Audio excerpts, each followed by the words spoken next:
তব কথামৃতম তপ্ত জীবনম কবিবিরীতম কলমশাপহম শ্রবণমঙ্গলম শ্রীমদাততম ভুবি গৃণন্তি ये ভুবিদা জনাঃ। ঠাকুর শ্রীরামকৃষ্ণ অত্যন্ত সরস ও কৌতুকপূর্ণ গল্পের মাধ্যমে জীবনের গভীর সত্য বা নীতিশিক্ষা প্রদান করতেন।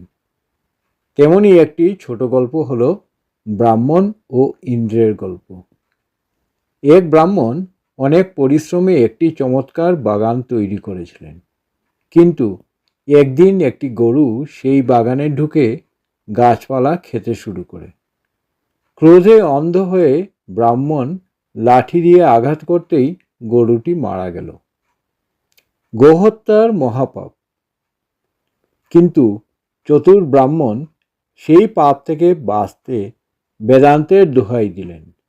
তিনি ভাবলেন, আমার হাত তো দেবরাজ ইন্দ্রের শক্তিতেই চলে, তাই এই হত্যা আমি নয়, ইন্দ্রই করেছেন।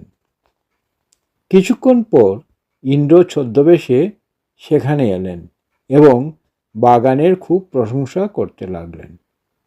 প্রশংসা শুনে ব্রাহ্মণ গর্বে বুক ফুলিয়ে বললেন, এই সুন্দর বাগান আমি একাই রাত দিন কষ্ট করে বানিয়েছি। ঠিক তখনই ইন্দ্র নিজের আসল রূপে প্রকাশ পেলেন।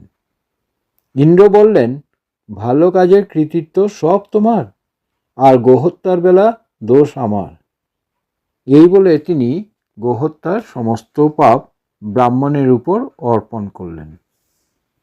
এই গল্পের মাধ্যমে ঠাকুরের নীতিশিক্ষা হল, নিজের স্বার্থে ধর্মশাস্ত্রের ভুল ব্যাখ্যা করা বা নিজের কর্মের দায় এড়ানো একদমই উচিত নয়।